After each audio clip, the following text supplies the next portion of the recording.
que se titula Preservar o explotar, el dilema del turismo arqueológico. Para eso tenemos con nosotros al arqueólogo Luis Antonio Buitrón. Él es director nacional de operaciones de sitios arqueológicos, es decir, toda la normativa que tiene el Instituto Nacional de Antropología y Historia en sus sitios arqueológicos, pues él es el responsable. Qué mejor que alguien como él para despejarnos todas nuestras dudas de lo que sucede en los sitios arqueológicos. Luis Antonio, por favor. Muchas gracias. Gracias, Fernando, muy buenos días. Saludo, por supuesto, a todos ustedes. Les transmito los saludos del antropólogo Diego Prieto, el director general del Instituto Nacional de Antropología e Historia, quien, atendiendo una agenda un poco complicada, nos ha pedido que platiquemos con ustedes sobre este tema, un tema sumamente interesante, ¿verdad?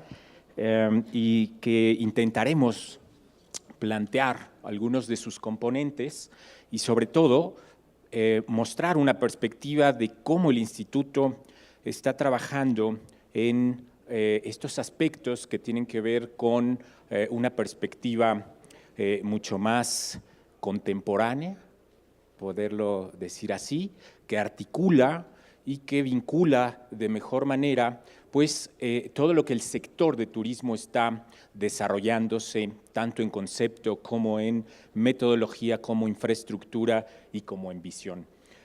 Agradezco también a la maestra Rosalinda la invitación al instituto. Estamos muy contentos, en verdad, de poder participar en un foro tan importante, tan especializado y en donde nos parece que el instituto tiene una participación y tiene una presencia importante porque es un actor. Es uno que, como ustedes saben, pues tiene una larga tradición, una larga historia y muchas de las actividades tienen que ver en este contacto con la realización de proyectos, de actividades y de nociones. Y para eso el Estado de México ha sido un muy noble y un muy estupendo escenario para articular lo que implica la normativa de la preservación, la conservación y el conocimiento del patrimonio cultural en general y las políticas públicas de desarrollo, de turismo y sobre todo lo que implica la participación de la gente, de los ciudadanos en torno a su patrimonio y en el mejoramiento, por supuesto, de sus condiciones. Bien, si me hacen favor, vamos a utilizar un recurso gráfico para intentar, de alguna manera, resumir un debate que tiene muchos años, ¿verdad? Y que de alguna manera ha dado en algún momento esta suerte como de confrontación, ¿verdad?, entre el sector del turismo y entre el sector de la conservación, ¿no? Usamos los sitios, usamos los recursos culturales, ¿cómo es que los usamos? ¿Quiénes los deben de usar? ¿En qué intensidades los tenemos que utilizar? ¿Y cuáles son, por supuesto, todos los beneficios y todos los derivados de esta relación? Una relación que en un primer momento fue intensa, ¿verdad?, de confrontación, pero que hoy en día pues, ha establecido la capacidad de diálogo y de entendimiento. Hoy, después de muchos años, tanto la academia como el sector que se encarga de la conservación del patrimonio cultural ha entendido al fenómeno del turismo como un fenómeno contemporáneo, un fenómeno social, un fenómeno con el que hay que convivir, ¿verdad? No en términos de una obligación, en términos de una asociación, ¿sí? La asociación entre la conservación y el turismo se ha dado en estos últimos años y ha acercado esta brecha y ha generado una perspectiva. Un poco lo que vamos a intentar plantear en este tema que, insisto, es un tema amplio. Hay bibliografía, ustedes seguramente han leído autores, han leído textos, artículos, opiniones sobre esto, algunos encontrados hacia algún lado que dicen no usar, ¿no? Otros que dicen debemos usarlo porque es un recurso y el recurso pues, nos trae beneficios y cada uno en su sector. Pero también hay mucha bibliografía que nos habla precisamente de esta relación ahora mucho más armónica, mucho más virtuosa, que tiene que ver con el uso, el aprovechamiento de los recursos culturales en beneficio de la sociedad en general. Muchos de ustedes son especialistas en el tema de turismo, yo no lo soy, soy arqueólogo y desde hace 15 años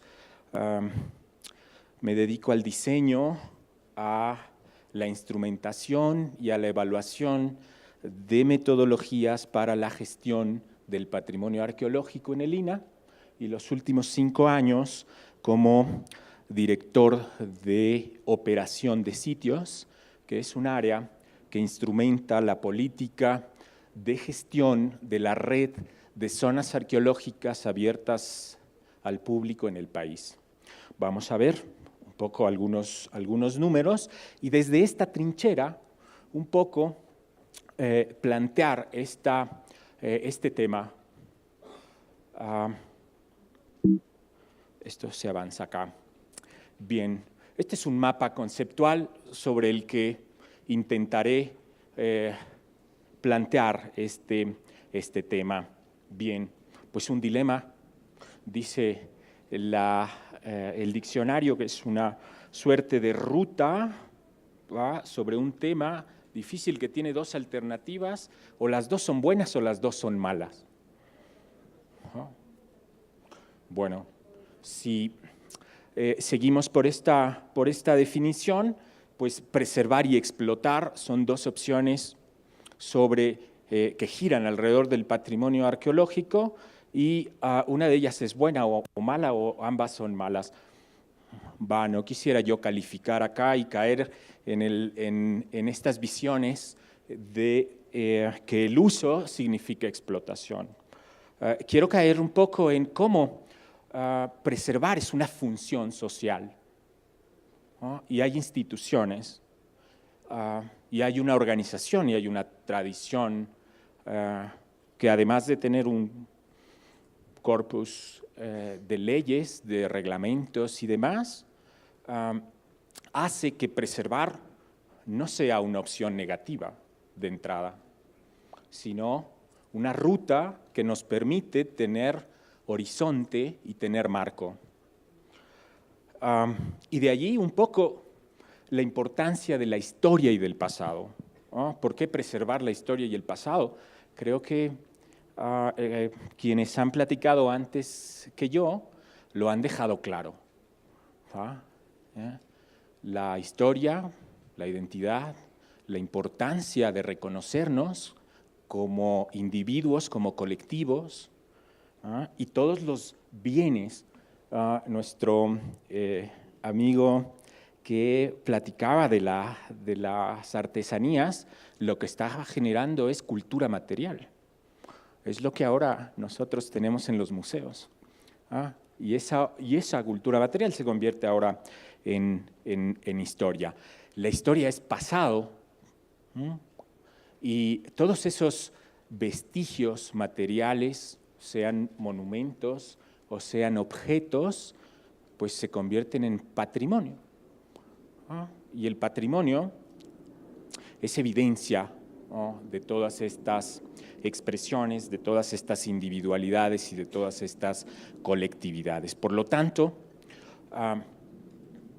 preservar el patrimonio, preservar la historia, ¿sí?, pasa por un proceso hoy que técnicamente o coloquialmente en el ámbito también del patrimonio cultural se denomina gestionar o se dice gestión del patrimonio cultural. Y no es otra cosa más que un utillaje, una metodología que nos permite entender la importancia de ese pasado, de esos bienes materiales para la sociedad y cómo, a través de estrategias, acciones, se pueden estos proyectar y pueden conciliar con los intereses específicamente del sector. Bien, en esa ruta, ¿verdad? Pues hay el reconocimiento de que el patrimonio es de todos y para todos. Por eso decía yo que preservar es una función social, porque todos vamos a participar en mantener su estado físico, los valores simbólicos, ¿verdad? Y toda una serie de cualidades y atributos que nos hablan y nos recuerdan de la historia. Y hablar de la historia y del pasado es hablar de nuestros orígenes. Por lo tanto, preservar y gestionar de esta manera es gestionar nuestro origen que nos hace únicos, ya sea mexicanos en general o mexiquenses en particular. Todas estas identidades se van articulando en un andamiaje importante que tiene como evidencia el pasado. Y por supuesto, una acción que hemos estado escuchando acá, que es la puesta en valor. No es que no exista el patrimonio, no es que no se le asigne el valor. De hecho, el patrimonio pues tiene un valor implícito, todos lo entendemos así como el pasado. Y ese pasado es importante, por lo tanto hay que conocerlo.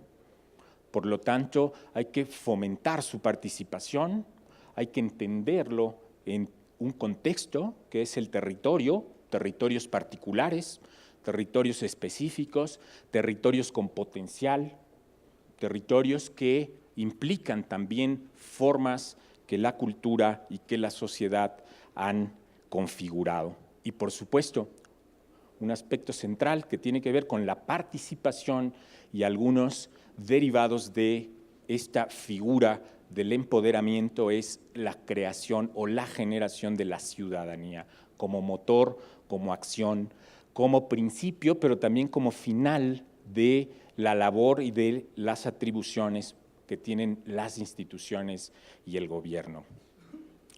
Bien. Ok. Siempre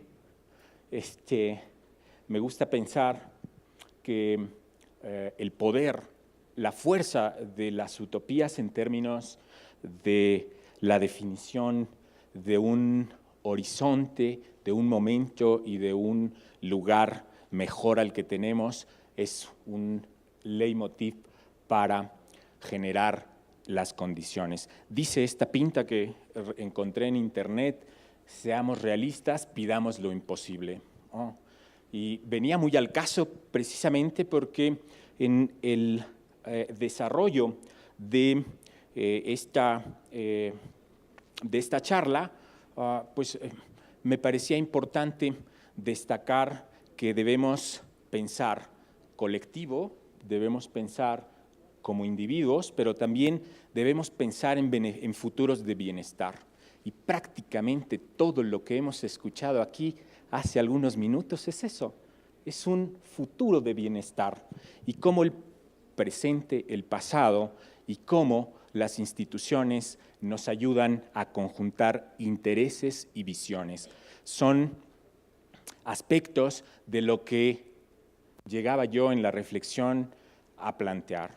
El dilema del patrimonio del turismo arqueológico en México no cruza necesariamente por los conceptos de explotar y de preservar.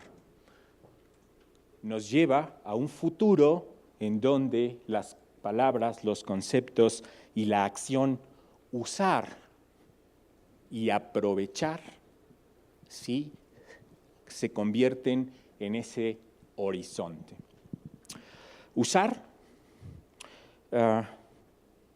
usar los bienes. Aquí me voy a detener un poquito sobre el tema de patrimonio, sobre el tema de los objetos, sobre el tema de la legislación, y todos los bienes, ustedes saben, arqueológicos son propiedad de la nación, ¿no? Todos somos y formamos parte de la nación, una dimensión, ¿verdad?, que nos une, que nos identifica, y que al tener esta condición, ¿verdad?, pues nos posibilita a usar.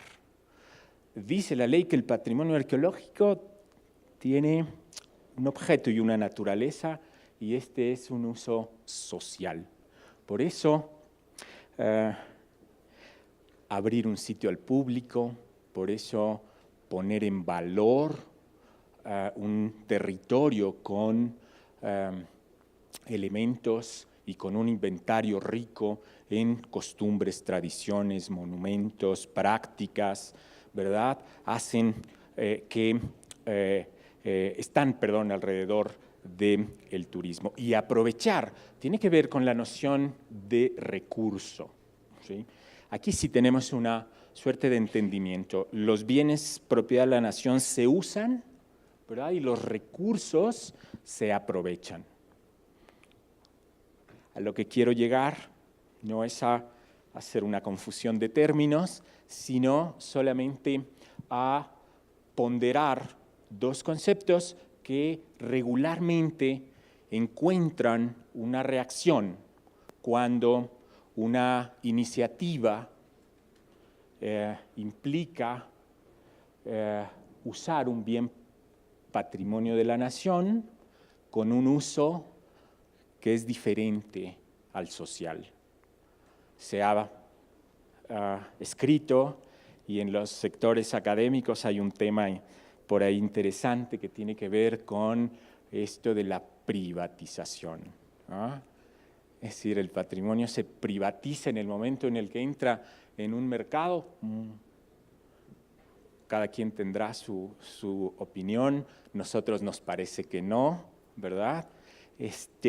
Pero los intereses aquí un poco son los que juegan. Voy a dejar el tema de usar y de aprovechar, porque lo que intento mostrarles en las láminas siguientes y con este relato sobre este dilema del turismo, uno de muchos, del turismo arqueológico en México, visto desde la perspectiva de un área como la Coordinación de Arqueología, el área de arqueología de nosotros, y el Instituto de Antropología. Bueno, aquí ustedes van a ver algunas imágenes y unos textos, un poco que nos recuerdan estos momentos, ¿verdad?, en donde en épocas pasadas los monumentos, las antigüedades, ¿verdad?, eran también o fueron de mucho interés. Estábamos en el momento de la conformación de México como nación, ¿verdad?, la necesidad de crear una identidad común, y en donde el pasado prehispánico nos ponía en el concierto de las civilizaciones más importantes de Occidente y de Oriente. Ese pasado es común, ese pasado glorioso, ese pasado en donde nuestros monumentos son evidencia precisamente de esto. Decía que ese pasado es común, es colectivo, converge y diverge en diversos momentos y con diversos actores. Es un continuum, es un proceso. El pasado es, dirían algunos, los minutos que han transcurrido, ¿verdad? Las 10 de la mañana es pasado y las 11:50 son futuro. De tal suerte que esto es una dimensión constante, y esta dimensión es interesante cuando entendemos o cuando queremos entender que los objetos, que la evidencia de la sociedad se convierte poco a poco en patrimonio. Y aquí ese pasado que podemos ubicarlo en estas etapas, la prehistoria, el prehispánico, el virreinal, el independiente, el revolucionario, el moderno, ¿sí? Pues generó evidencias materiales, gráfica rupestre, objetos que dan cuenta de las primeras etapas de los pobladores de este país, monumentos, sitios, intervenciones en el paisaje, objetos utilitarios como los que nos describía nuestro amigo de Malinalco, objetos rituales, objetos que nos hablan de la religión, nos hablan del poder, ¿sí? Todos esos objetos son el pasado. Dice María Bert, que recibió recientemente un premio por su obra histórica, que no ser capaz de pensar de forma histórica hace que seamos todos ciudadanos empobrecidos. De ahí nos parece que una de las virtudes de este acercamiento y ya dirían de este maridaje entre el turismo y el patrimonio, ¿sí? Pues nos está acercando a esto.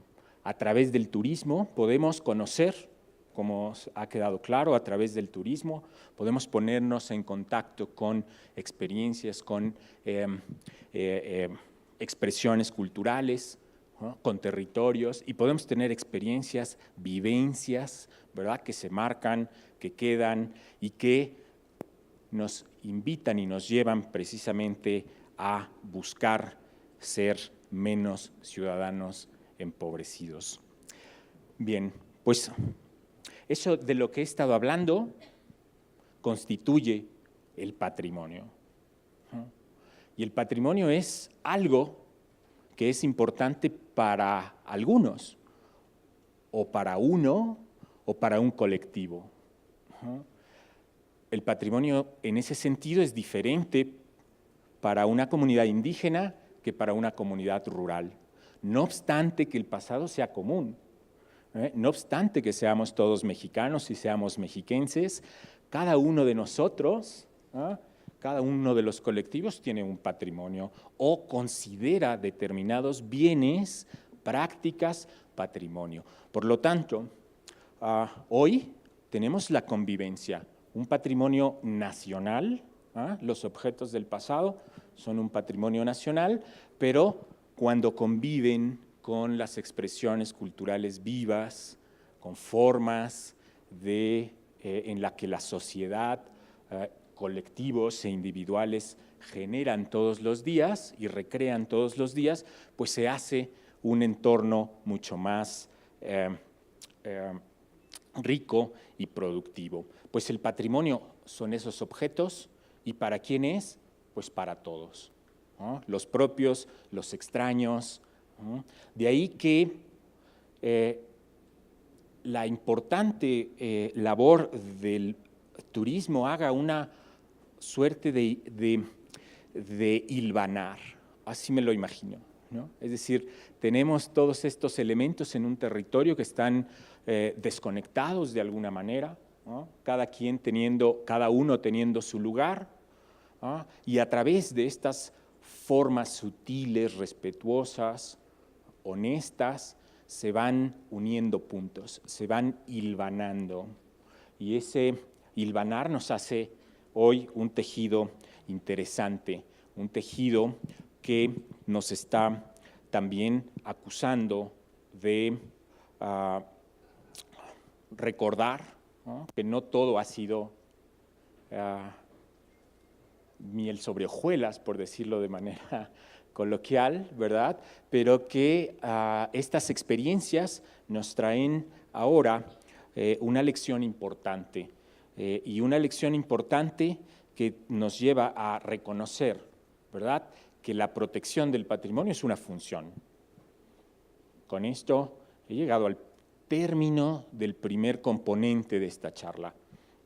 Proteger es una obligación de todos nosotros. Sumarnos a la protección, sumarnos a las instituciones, a los especialistas que se dedican a la protección y entendernos en colectivo, ¿sí? Es una de las tareas que ahora ya se tienen, ¿no?, más claras, pero que requieren en algunos puntos y en algunos momentos el establecimiento de estos diálogos, de estos entendimientos. Si no hubiese sido así, miren ustedes que el patrimonio que los objetos, que los monumentos no hubiesen llegado a este momento. Destrucción, expolio y demás procesos que el patrimonio acusa todos los días, ¿sí?, son, digamos, factores que tenemos desde hace,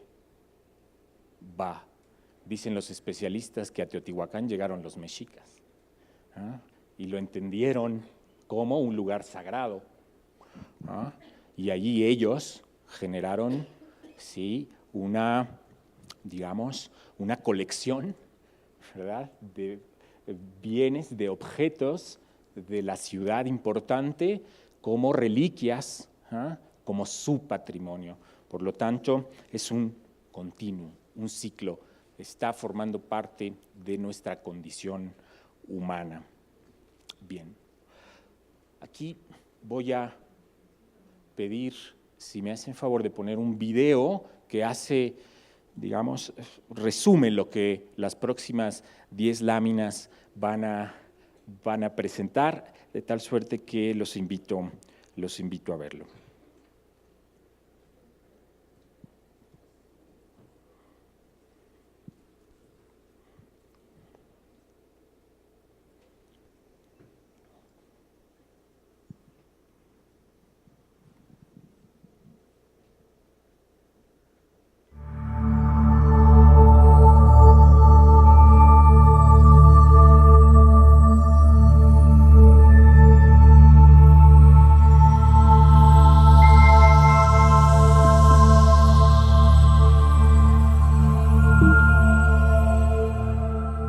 México posee una riqueza natural única y diversa. El entorno ha sido, en distintos momentos de su historia, determinante para el establecimiento de grupos humanos que se desarrollaron hasta conformar sociedades complejas, generadoras de la enorme diversidad cultural que nos define.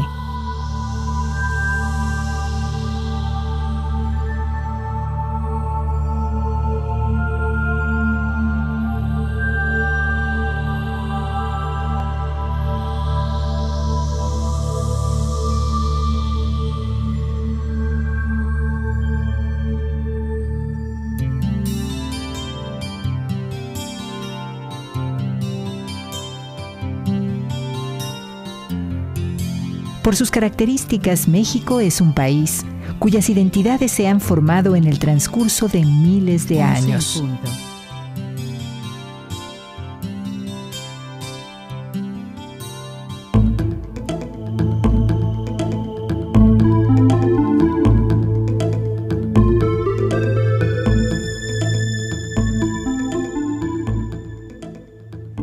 Su legado requiere de una tarea cotidiana que garantice su conservación y su permanencia.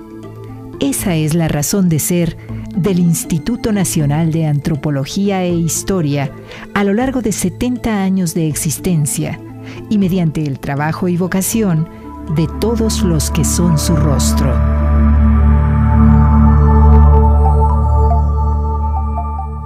Trabajamos para hacer posible el cometido de la investigación y el rescate de pequeños trozos de nuestra historia, que nos lleve a conocernos mejor y encontrar en el pasado el sentido de nuestros pensamientos más ancestrales o el origen de cultos y tradiciones que forman parte de lo que hoy somos.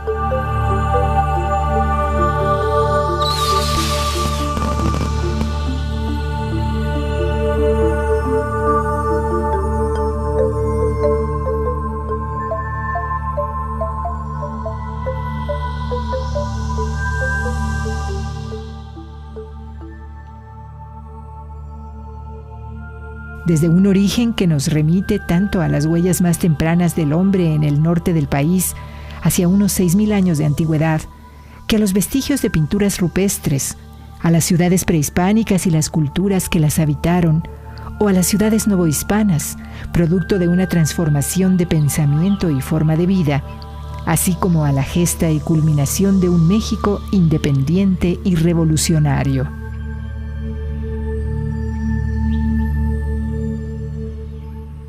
En este mosaico cultural se desarrollan tareas de investigaciones permanentes, hallazgos, conservación cotidiana, restauración, actualización de museos, implementación de nuevas tecnologías, exposiciones permanentes, temporales, nacionales e internacionales, atención a públicos especiales, recuperación y conservación de bienes culturales y, en general, la difusión de todo este patrimonio cultural, tanto de las 179 zonas arqueológicas como de la red de 114 museos en todo el país y en todos sus centros de trabajo, incluidas las escuelas de formación profesional.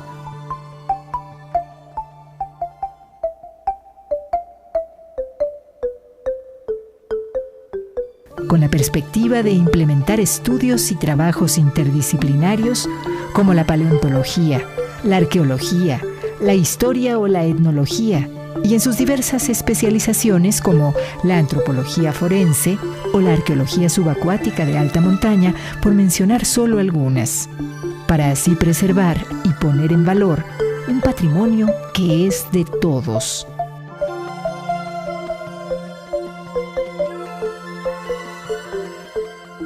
Un patrimonio que te invitamos a conocer de cerca para que juntos podamos compartirlo con el resto del mundo y legarlo a las futuras generaciones. Instituto Nacional de Antropología e Historia.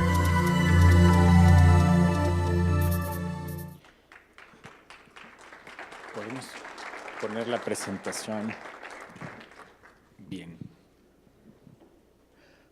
Las instituciones y los ciudadanos y todos somos responsables de nuestra historia, de nuestros objetos que hablan de nosotros. Bien. Pero ese patrimonio, que ha quedado claro, por supuesto, que es historia, que es pasado, es presente también y puede ser futuro. Y es aquí en donde se articulan una serie de escenarios que hacen y aproximan y posibilitan un diálogo con el turismo, con los visitantes, se queden, digamos, sean turistas o no. Lo preciso porque ustedes verán que hablamos de visitantes a nuestras zonas arqueológicas, porque son aquellos que llegan a estos sitios, ¿no?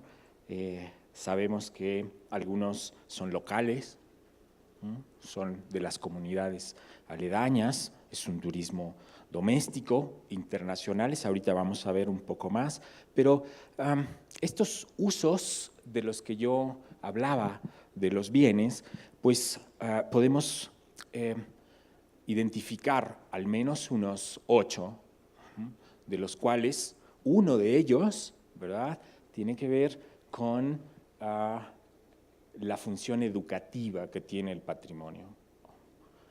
También el uso científico, la investigación o las investigaciones que se hacen en los sitios, el uso recreativo que tiene que ver también con esta forma en la que algunas comunidades se encuentran en los sitios arqueológicos, los espacios públicos, espacios en donde se recrean la propia comunidad y la propia sociedad.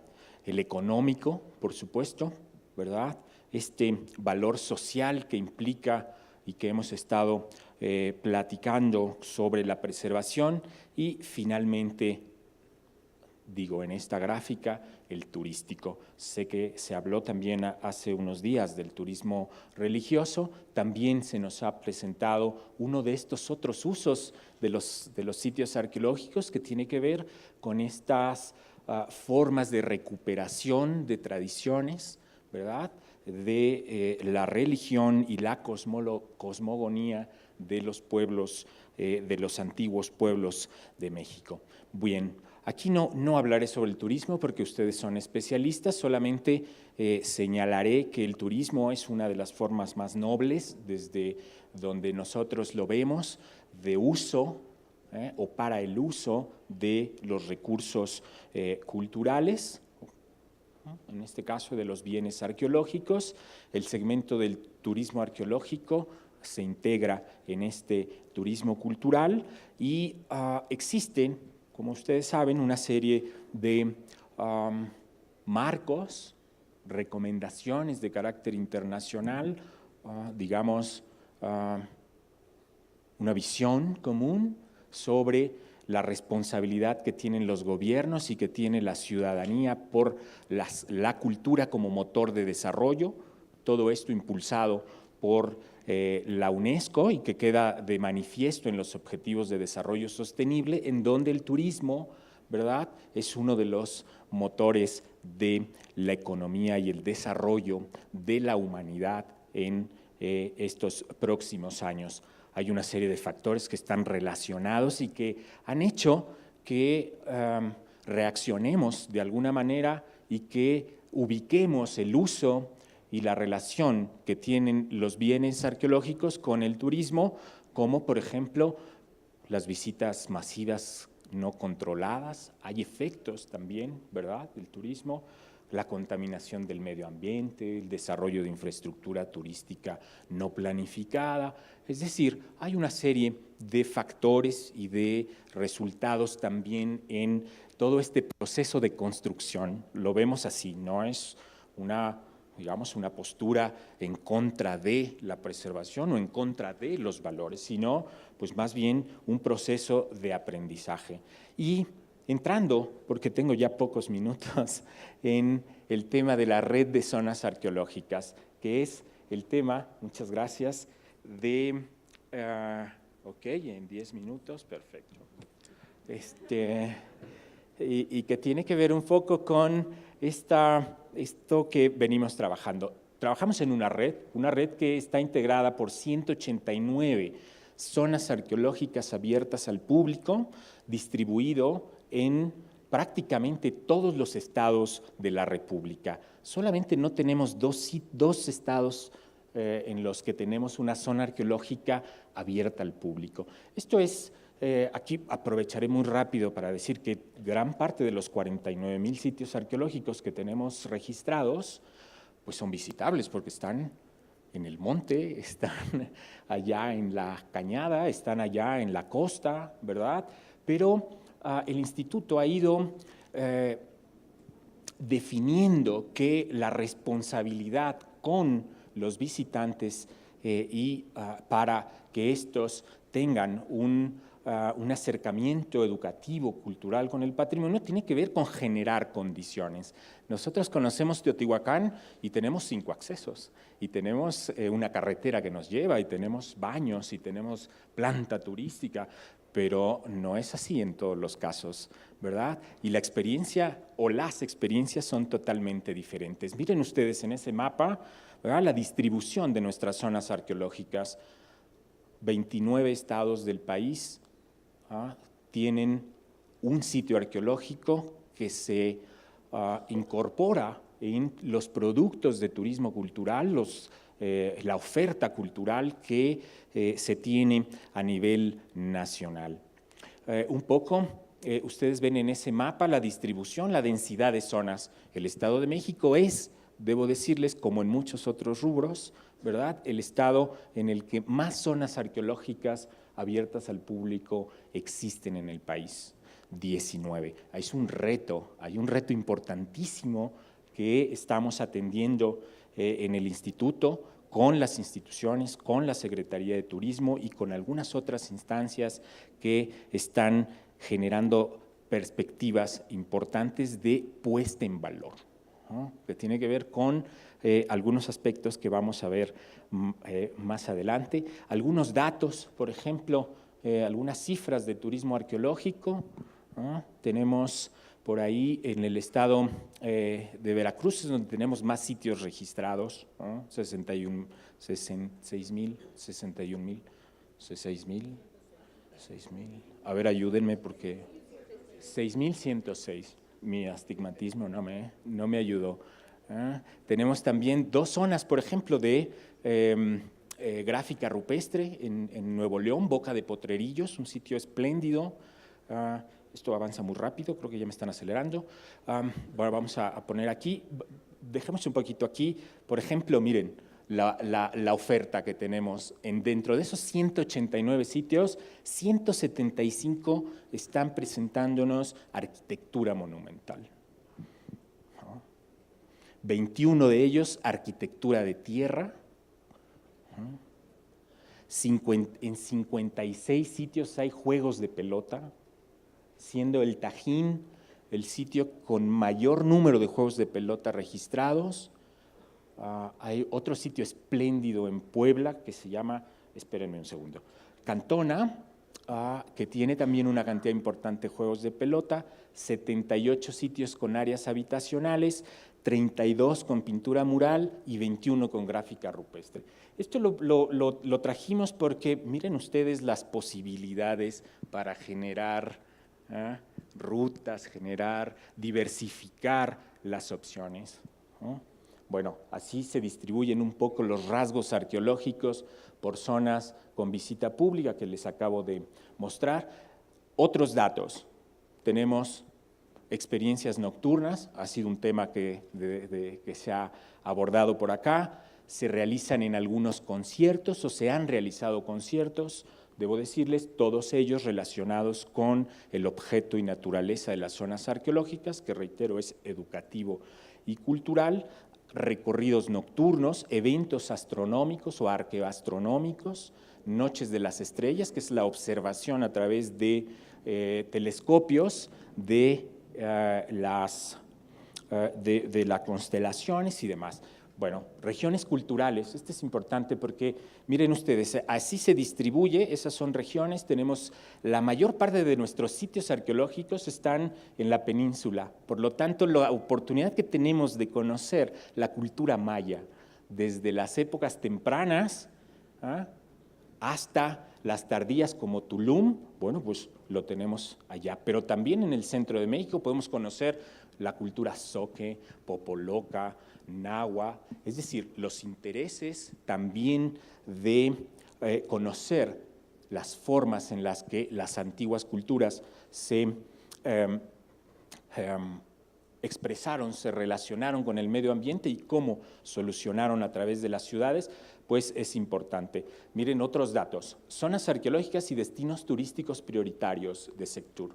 Generalmente hay una relación. Todas estas imágenes que les voy a mostrar es la correlación que tiene las zonas arqueológicas con algunos factores relacionados con el turismo.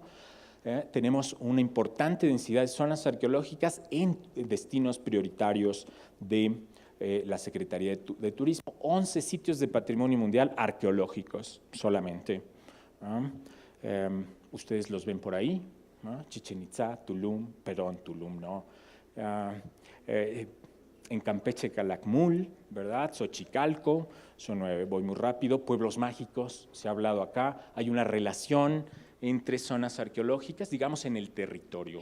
Esto hablo un poco de los componentes del territorio y zonas arqueológicas con áreas naturales protegidas para el tema también de turismo de alternativa o turismo alternativo, ¿verdad? También todos los recorridos. Puertos turísticos y zonas arqueológicas en México. Prácticamente la mayor parte de nuestros visitantes a las zonas arqueológicas en el sur están relacionados con lugares de sol y playa, por lo que, digamos, se relaciona o se establecen. Destinos turísticos de sol y playa, como les mencionaba, estadística, bueno, aquí muy rápido solamente decirles que la tendencia de crecimiento de visitantes en zonas arqueológicas en los últimos 5 años, ¿sí? Es en aumento. Esto es un dato interesantísimo. Cada vez estamos recibiendo mayor cantidad de visitantes a las zonas arqueológicas. Eso habla, pues, de que algo está haciéndose bien y que se están generando condiciones de seguridad, de movilidad y de oferta que hace que la gente vaya a los lugares y acuda también, ya sea como un destino complementario o como el foco o el nodo de la atracción o del interés, la zona arqueológica o el turismo. Un poco Esa es la gráfica, ¿verdad? En aumento. Estos son buenos resultados. Bueno, voy a pasar muy rápido. También tenemos un perfil de visitantes muy interesante, desde personas con discapacidad. Tenemos, por supuesto, ese verde que son los estudiantes, todos de boleto pagado, pero también tenemos estudiantes. Recuerden que las zonas arqueológicas exentan del pago, del cobro de acceso a los estudiantes, a los profesores, a las personas de la tercera edad. Tenemos un aumento en el número de personas con alguna discapacidad, ¿no? Personas con discapacidades motrices, físicas. Un poco esta gráfica muestra el comportamiento de nuestros sitios arqueológicos y en donde, pues en primer lugar, siempre aparece Teotihuacán, ¿no? Como es este nodo de turismo arqueológico en el país y que hace que México esté, digamos, en los 5 primeros lugares a nivel mundial en el tema de turismo arqueológico, ¿no? Tenemos países como China, Egipto, que son, digamos, tradicionalmente países, receptores de turismo arqueológico. Pues acá nosotros tenemos Teotihuacán en estos primeros lugares. Gestionando los usos, muy rápido, nos entendemos, ¿no? Nos seduce la idea del turismo naranja, ¿no? El INAH desarrolla paseos culturales, estamos generando condiciones de boletaje electrónico, ahora ya podemos comprar por internet los accesos a zonas arqueológicas y algunos museos. En las zonas arqueológicas ya podemos adquirir los boletos a través de un sistema electrónico. Tenemos esta diversificación de las experiencias o de las vivencias en torno al patrimonio arqueológico, como lo es la visita nocturna a través de estos medios, en donde, por supuesto, Teotihuacán es uno de los más emblemáticos y característicos, trabajando sobre el tema de accesibilidad para el turismo, ¿verdad?, de personas con discapacidad, un sector que cada vez se está desarrollando más, y el patrimonio arqueológico tiene un enorme potencial para poder recibir y generar experiencias con personas sordas, ciegas, débiles visuales, etcétera, y su relación con el pasado. Este es uno de los ámbitos que al Instituto le interesa más. El patrimonio arqueológico en un territorio, fortaleciendo, como lo hemos visto en Teotihuacán, el desarrollo de la economía social a través de programas y a través de toda una serie de impulsos, el uso de la tecnología en los sitios arqueológicos, a través de códigos QR, realidades aumentadas, a través de la señalización, la posibilidad de rutas e itinerarios de turismo arqueológico partiendo de las características de cada una de ellas. Una ruta interesante sobre arquitectura del clásico, cuando uno va a Yucatán, que tiene una lectura y una mirada diferente a nuestros sitios arqueológicos. Si nosotros miráramos en el Estado de México, tendríamos pues una ruta que nos hablara del México antiguo, ¿verdad?, de la época posclásica, de los mexicas, ¿verdad?, y de todo ese enorme poderío que se tuvo. Hay un enorme potencial para desarrollar productos y oferta en términos de redes, ¿verdad?, temáticas, y para eso los sitios arqueológicos ofrecen enormes posibilidades. Instrumentos de movilidad, ya se hace hoy en Teotihuacán recorridos por bicicleta, estamos trabajando en sitios arqueológicos de próxima apertura a través de modelos de movilidad en donde los centros de visitantes están alejados 200, 300, 800 metros y a través de bicicletas o de otras formas también pues, se pueden visitar. El tema de la vinculación a través de mejorar los servicios y la infraestructura que tenemos en las zonas arqueológicas. Ustedes ven ahí, a ver si no me cobran derechos. Es un proyecto para mejorar el parador turístico en Chichén Itzá. El tema de los servicios es un tema importantísimo para el desarrollo de potencialidades en los sitios arqueológicos. Concretar acciones compartidas entre los sectores. El ejemplo mucho de éxito pues ha sido la articulación positiva, la sinergia que se generó con el gobierno del Estado de México a través de la Secretaría de Turismo para generar movilidad, para generar espacios públicos y para generar una revitalización de la zona federal, de la zona arqueológica. Las opciones de visita, miren ustedes ahí, ¿ah? Si uno va a no sé si es Escambó, ¿sí? Allá en Yucatán, pues tiene una serie de opciones que hacen que me decida quedar, ¿ah? Hospedarme, y hospedándome se genera, ¿ah? este abanico y esto virtuoso. Importancia de ordenar y planificar nuestros sitios arqueológicos, ofreciendo servicios, ofreciendo opciones, gestionando el territorio. Los ordenamientos son importantes. Preservar o explotar cruza por un concepto y una acción de ordenar, ¿sí? Y ese ordenamiento implica ecología, implica urbanismo, implica turismo, implica toda una serie de acciones. Pues bien, un recorrido rápido. Muchas gracias por su atención. Gracias a usted. Tenemos tiempo para 2 preguntas nada más. Claro que sí. 2 preguntas y una felicitación. Vamos con la primera. Muchas gracias. De Javier Campero, de Visa Permanente, ¿nos podría decir qué es lo que ha sucedido con zonas arqueológicas cuyos territorios o zonas están en manos de particulares?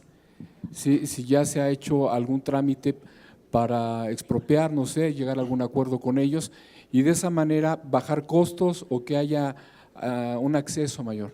Gracias. Sí, bueno, requiere algunas precisiones. De las zonas arqueológicas, déjame intentar, no están en, salvo Xcaret, ¿no? Xcaret, digamos que tiene un modelo que es de propiedad, es un parque y tenemos vestigios arqueológicos ahí, y ahí pues se cobra por entrar al parque, pero el acceso a la zona arqueológica es gratuito los domingos, y hay visitas programadas. Prácticamente el resto de las zonas arqueológicas son administradas por el instituto, salvo algunas excepciones muy honrosas en el Estado de México. En Chichén Itzá, tenemos una asociación, me refiero en términos de operación, con Cultur.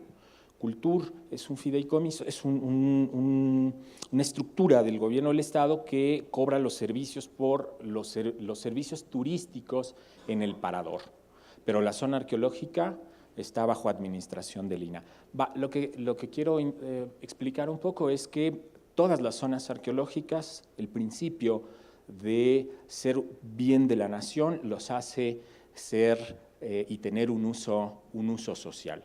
Otro tema es los terrenos en donde están, que pensé que por ahí iba un poco la pregunta. Los terrenos en donde están es un tema amplísimo, porque tenemos propiedad social, tenemos propiedad privada, y créanme que en los últimos años el instituto y con los municipios y con los gobiernos de los estados hemos estado trabajando de manera muy intensa en primero identificar estas particularidades y después encontrar los mecanismos que nos permitan conciliar. Y la conciliación va enfocada hacia la protección, ¿no? Es decir, ningún vestigio arqueológico está expuesto o está en riesgo porque está protegido por determinación de ley. De tal suerte, pues, que estando en un territorio o en un terreno propiedad privada, se adquiere un estatus diferente en términos de la posesión del terreno, ¿verdad? Pero los vestigios y el propio patrimonio se mantienen bajo propiedad de la nación. Juan Gerardo Reyes, de la revista Confines, 2 preguntas. La primera, en función del cuidado del patrimonio, ¿va directamente en función de la educación la cultura y la economía de un pueblo? Esa es una. La otra es en función de la creación de patrimonio, va en función de qué está hecho el producto o del tiempo en que fue hecho el producto, porque vemos museos donde las piezas de oro están muy resguardadas y las de barro no tienen la misma protección. Son las dos preguntas. Ok, intentaré recordar la primera. Y va que recordar que el instituto es una institución de principio académica, ¿no? Es una institución que busca conocer y acrecentar el conocimiento sobre el pasado, sobre las culturas vivas, y en ese sentido, pues todas las acciones que implican la protección de estos bienes, que implican su exposición, su difusión, pues tiene ese carácter, el carácter de transmitir o de difundir los valores, la importancia que veíamos de estos para el pasado y para la historia. Ese es el objeto y naturaleza de ese patrimonio, y todas las acciones que buscamos están enfocadas en transmitir el conocimiento y generar a través de las experiencias. Uno va a un lugar quizá no a aprender a una zona arqueológica, ¿verdad? Vas por motivos diversos, pero si yo les explicara un poquito más lo que trabajamos en tema de señalización. La señalización parece ser solamente letreros por ahí puestos, pero hay toda una narración atrás. Y todo lo que está atrás es un andamiaje muy interesante, que lo que está buscando es que los visitantes a través de la experiencia y de la vivencia se lleven algo, del sitio, de los valores, pero... La pregunta va más enfocada. ¿Un pueblo más educado es un pueblo que cuida más su patrimonio? Pues es una respuesta de opinión. Yo diría que sí. Sí. Y la segunda tiene que ver con... ¿El valor está en el tiempo del objeto o de qué está hecho el objeto? No. El valor de los objetos está en función de su condición de ser evidencia del pasado. Y digamos que las particularidades de su exhibición tienen que ver con los materiales y con su estado de conservación. Por eso hay algunos objetos que están mucho más resguardados y tienen que ver precisamente con condiciones físicas que requieren tener, ¿no? Arqueólogo, yo solamente le quiero agradecer por la brillante exposición que nos hizo y nos dio el día de hoy. ¿Nos acompaña, Ricardo? Y decir que es la primera vez que el Instituto Nacional de Antropología e Historia nos acepta dar una conferencia magistral. Fernando, en este foro tan importante, me pareció a mí de mucha importancia, pero yo lo que quiero resaltar es el profundo agradecimiento a Lina, porque nosotros hemos trabajado muy de la mano con ustedes y hemos visto cómo las cosas sí se pueden hacer, sí se puede uno coordinar, sí puede uno cuidar y sí puede uno aprovechar el patrimonio cultural de México. Gracias.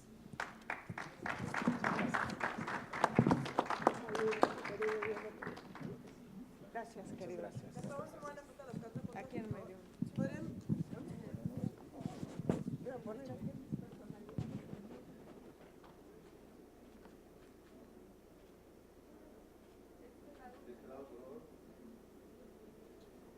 Ahora sí acá, por favor.